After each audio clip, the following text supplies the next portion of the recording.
Hi everyone, we are theoretical BCBA consultants and we looked at increasing attendance with the use of token economies.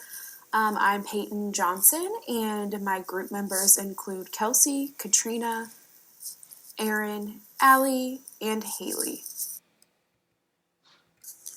We are presented with a scenario involving Great Opportunities Career Services and Day Program. This is a day program for adults with significant disabilities. These include intellectual, physical disabilities, and autism. Overall, 200 adults attend this career service and day program. The focus is on recreation, leisure activities, and career services. There are 75 staff members. These staff members include a director, 2 assistant directors, 3 occupational therapists, 3 speech therapists, 30 job and life coaches, 10 assistants, 20 teachers, 1 BCBA, 4 RBTs, and 1 psychologist. Great Opportunities Career Services and Day Program presented us with a number of problems. However, we decided to focus on one. An overview of the problems include a lack of life skill acquisitions and integrated community employment opportunities for the clients. Only 20 of the 100 clients participate in Tuesday Life Skill class, 5 participate in integrated community employment, and 25 participate in the sheltered workshop. Our group decided to focus on the problem of participation and developed an intervention to increase attendance.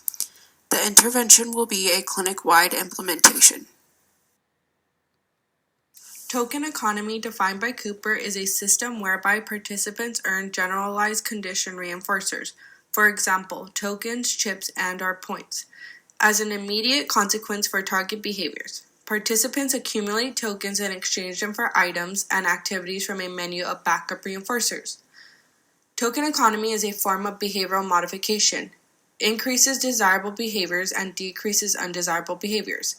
It involves 2 or more individuals, clients, and staff members. There are 3 main components of a token economy. First, you need to identify the specific target behavior. Second, you need to identify what will serve as a token for engaging in that target behavior. Lastly, you need to identify reinforcers that will be available when exchanging tokens that were earned. The punch card will be used as the generalized condition reinforcer. The backup reinforcers participants have to choose from are group outings and free time.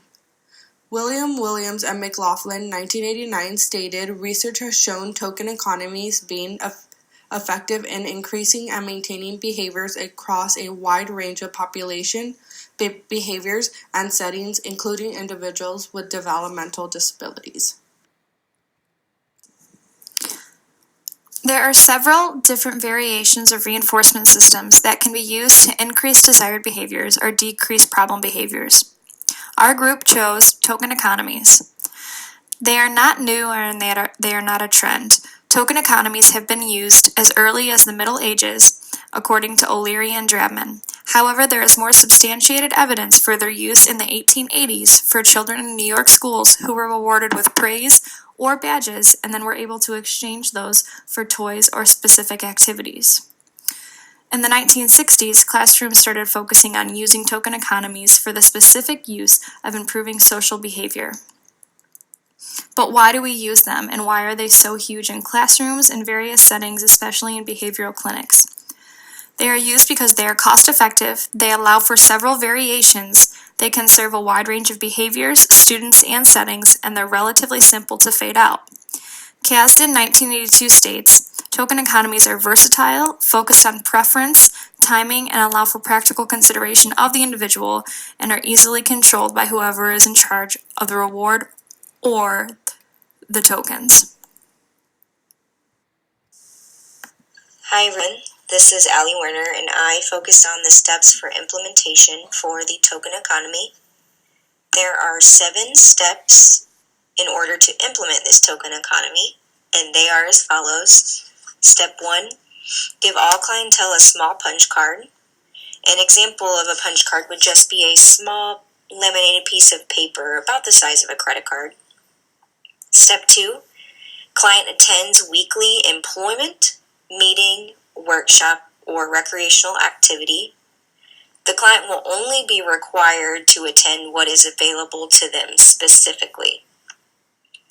Step 3, client's punch card is hole punched by a BCBA or other staff member for attending their specific weekly employment, meeting, workshop, or recreational activity. Step 4, client will meet with a BCBA or other staff member bi-weekly to check in and discuss their hole punch progress. Step 5, client earns at least 8 hole punches on their punch card by their bi-weekly check-in meeting. If a client does not earn 8 hole punches, this can be discussed with the client and an action plan for improvement can be put in place for their next bi-weekly meeting. Step 6, the client can pick their reward from either an outing, a social interaction, or free time. Some examples of an outing are going to the library or going to the park, maybe to the movies. A social interaction, for an example, could be playing a card game with a friend or maybe playing a board game with another staff member. And an example of free time would be watching TV or maybe doing some work on an iPad. And the last step, step 7, the client is allowed to engage in their reward for a 2-hour time span.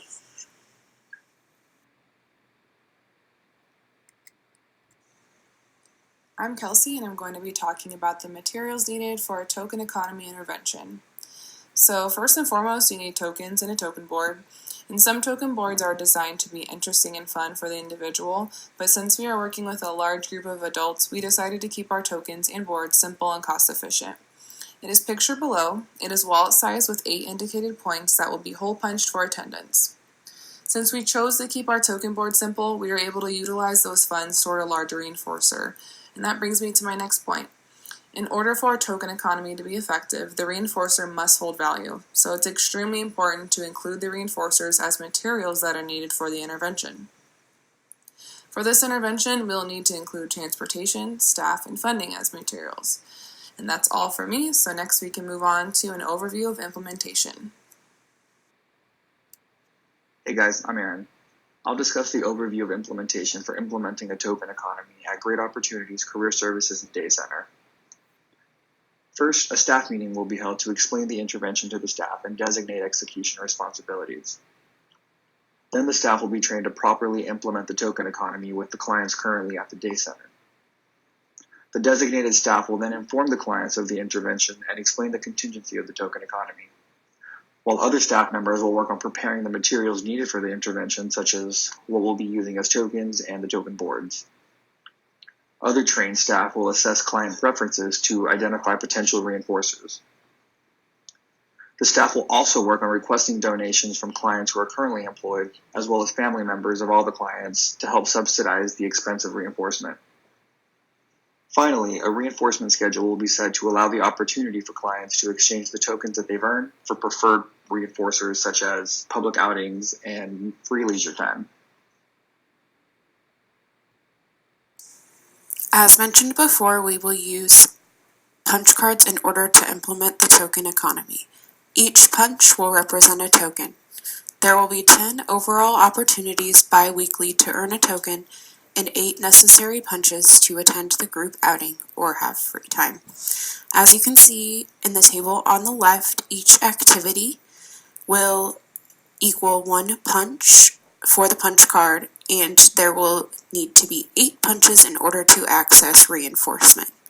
Individuals at the clinic who are implementing the token economy and program will have individual data sheets for each student, as well as a weekly attendance sheet to record overall participation.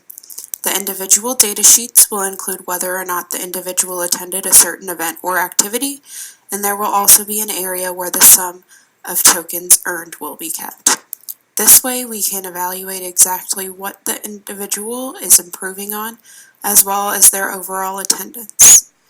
These separate data sheets will help us to modify the plan as needed if it is not being implemented correctly or if implementation isn't improving attendance. As mentioned above, clients will be able to see their attendance progress by looking at their punch cards. Some final tips in order to ensure success in this intervention include evaluating the effectiveness of the program often, ensure that you are conducting preference assessments regularly. We want our clients to be motivated by the reinforcement they gain access to. Increase training and communication among staff members. Make participation fun among clients. And ensure staff members are consistent and trained correctly to maintain fidelity in this treatment. Thank you for watching our presentation.